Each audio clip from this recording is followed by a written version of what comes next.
Baiklah teman-teman sekalian, halo semuanya.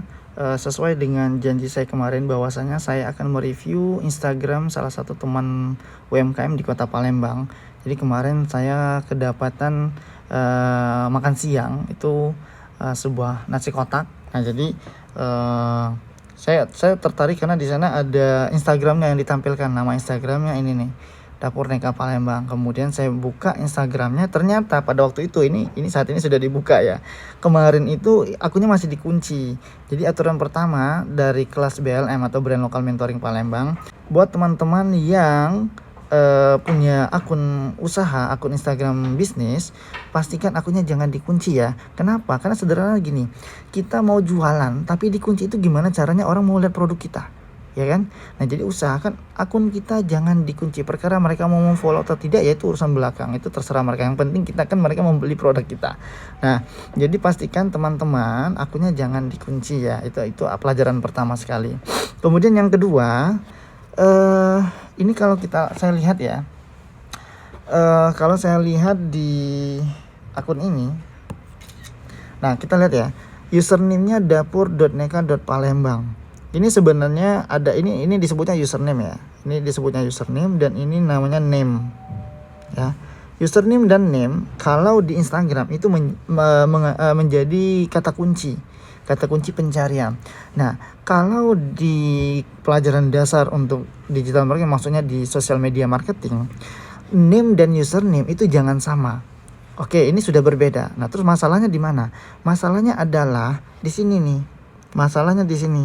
Kenapa menjadi masalah? Karena ini nama pribadi. Kan sayang ya. Orang kan mencari itu berdasarkan kata kunci. Contoh sederhana gini, kita punya usaha, kan usaha kita kan belum terlalu dikenal banyak orang. Nah, orang mengenalnya itu atau mencari itu berdasarkan kata kunci. Jadi untuk nama itu jangan menggunakan nama pribadi kita atau nama toko, tapi menjadi satu kata kunci. Kata kuncinya terserah teman-teman mau masuk kategori yang mana. Misal gini, jajanan atau cemilan, atau misalnya contoh punya mentor BLM itu bubur ayam Joli, dia menggunakan kata kunci bubur ayam tanpa kuah. Nah, atau kata kunci mewah tanpa kuah, atau biasanya dia menggunakan kata kunci bubur ayam tanpa kuah. Nah, kalau misalnya punya saya nih Instagram Init Palembang, Init Palembang, kata kuncinya kursus komputer di Palembang dan kursus komputer Palembang. Saya menggunakan dua kategori itu. Jadi ketika orang mencari kata kunci itu di Google atau di Instagram, punya saya yang muncul paling atas sekali. Nah, jadi teman-teman pastikan untuk kalau username sih bagus, oke. Username sudah menggunakan nama toko atau nama brand kita, dan name ini jangan menggunakan nama pribadi. Sayang sekali kita ya tidak menggunakan kata kunci. Jadi ini pastikan ini kata kunci.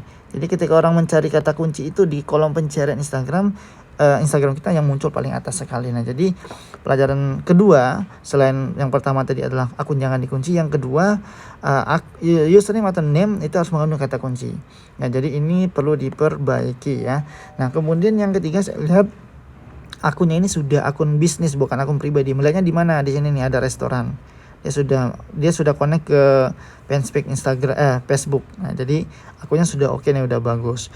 Nah, kemudian yang keempat ya, di sini saya lihat ada GrabFood dan GoFood ya.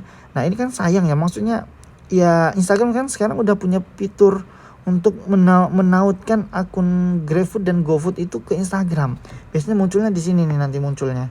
Nah, kenapa tidak ditautkan saja di sini? Jadi pengguna atau calon customer itu tinggal mengklik saja, dia langsung larinya ke GoFood. Dia tidak perlu mengetik lagi di GoFood Dapur Neka atau misalnya bubur ayam atau misalnya warung makan apa itu namanya. Jadi nggak perlu dia mengetikkan itu di kolom pencarian GrabFood atau GoFood, tinggal mengetik saja di sini. Nah, itu juga untuk memudahkan customer atau calon customer membeli produk kita. Nah, kemudian juga di sini ada hubungi. Nah, ini saya lihat tidak ada nomor handphone, adanya di nomor ya di sini nih, website ini ya. Website ini tadi saya buka itu hanya mencantumkan WhatsApp, kemudian Instagram dan TikTok ya. Untuk apa lagi kita mencantumkan Instagram gitu? Maksudnya ini memang sudah di Instagram, ditautkan di Instagram, kenapa harus mencantumkan lagi Instagram? Jadi teman-teman, kalau WhatsApp oke lah, apalagi sekarang ada fitur WhatsApp dicantumkan di sini.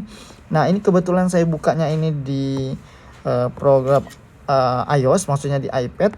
itu tidak ada muncul di sini apa namanya untuk tombol WhatsApp-nya. Tapi kalau teman-teman pengguna Android yang sudah menautkan WhatsApp bisnisnya ke Instagram, dia akan ada muncul di situ. Nah, contoh punya saya ya. Ini namanya Homestay Bangau Putih. Ini kalau di iPad itu tidak ada WA-nya di sini. Tapi nanti saya akan tampilkan tampilkan Instagram saya yang versi Android. Jadi nanti saya akan capture, saya tampilkan di hadapan teman-teman. Nah, tampilannya kurang lebih seperti ini.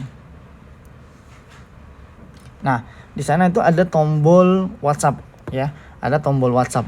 Nah, jadi teman-teman bisa menautkan itu. Caranya di mana? Caranya klik aja di pengaturan. Ya, ada di pengaturan.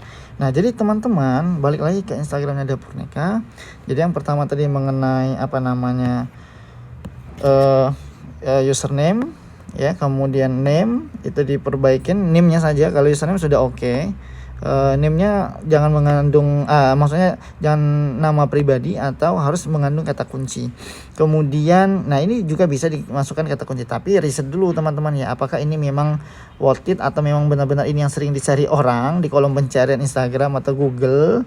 Karena sayang ya, kita menggunakan bahasa Inggrisnya. Ini juga menjadi satu kesalahan juga ya.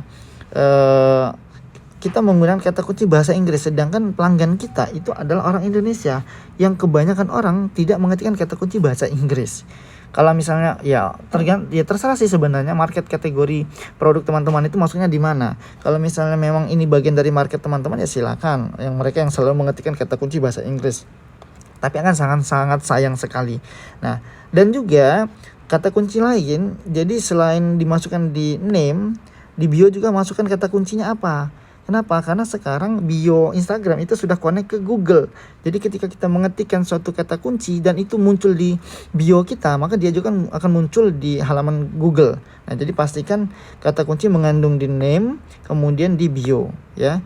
Nah, kemudian sisanya yang lain lagi, keunggulan daripada produk kita. Nah, jadi buatlah orang tertarik ketika melihat akun kita, apa sih keunggulan dari produk kita? Di sini saya tidak melihatnya, ada sih di sini homemade Padang ini ya namanya. Apa penyebutannya ini. Nah, jadi teman-teman ya sebutkan misalnya makanannya healthy food misalnya, kemudian apalagi misalnya sudah punya label halalnya dari MUI atau sudah ada izin PYRT dan lain sebagainya, yang itu menjadi value atau nilai lebih daripada produk teman-teman sekalian. Ya, jadi pastikan Instagramnya itu memang ketika orang membuka, karena berdasarkan data orang itu untuk memfollow atau tidak memfollow itu membutuhkan waktu hanya 3 detik. Jadi dalam hitungan 3 detik, kalau Instagram teman-teman tidak menarik orang untuk melakukan interaksi, entah itu like, entah follow atau dan lain sebagainya, artinya ada yang perlu diperbaiki dari Instagram teman-teman sekalian. Ya, kalau konten sih saya tidak perlu banyak mengomentari. Ya, kemudian juga di highlight story ini. Nah, ini juga highlight story juga sebenarnya ya kita cukup mencantumkan poin-poinnya saja di sini. Ini kan ada spesial Ramadan, sedangkan sekarang kan momennya sudah bukan Ramadan lagi. Nah, ini mungkin bisa di take down dulu, diganti dengan yang lain yang perlu di highlight, ditampilkan. Ya, kemudian apalagi nih misalnya testimoni kah dan lain sebagainya. Ini buat teman-teman sekalian sebagai pelaku usaha, jadi pastikan kita memang menampilkan produk-produk unggulan yang kita punya. Dan satu pesan saya buat teman-teman sekalian, hindari menggunakan jasa jasa membeli follower ya. Jadi jangan selaku pemilik usaha jangan membeli follower atau ikutan giveaway. Karena kenapa? Kita semacam membodohi diri kita pribadi ya.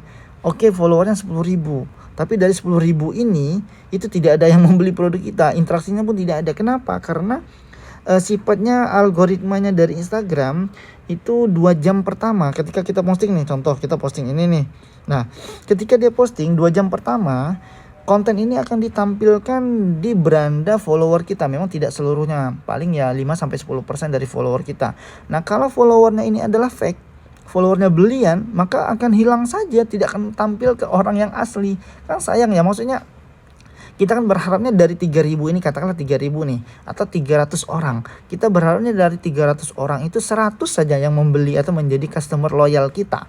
Itu sudah sangat-sangat penting, sudah sangat-sangat bersyukur sekali ya. Kita kalau di dalam dunia bisnis ya jangan berharap banyak-banyak follower, tapi banyak-banyak kan yang melakukan check out dong ya kan, yang membeli produk kita. Jadi yang memang konversinya tinggi ya. Jadi ya tidak masalah follower tinggi, interaksi juga tinggi, itu lebih bagus lagi. Maksudnya konversi lebih tinggi.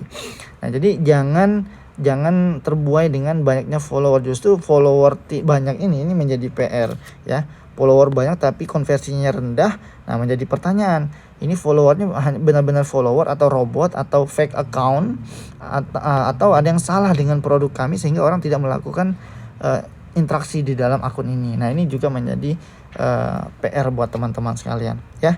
Nah, itu sih pelajaran dasar di kelas BLM yang buat teman-teman sekalian perlu ketahui. Dan ini biasanya di awal pertemuan di kelas digital marketing untuk brand lokal mentoring, itu selalu saya tekankan bahwa pertama, akun jangan dikunci.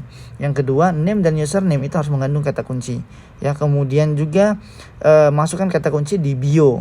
Kemudian juga tuliskan keunggulan dari produk-produk teman-teman sekalian. Nah, jadi itu pelajaran dasar daripada social marketing buat teman-teman pelaku usaha ya. Mudah-mudahan itu membantu. Di lain kesempatan kita akan membahas teknik-teknik yang lainnya. Sampai jumpa.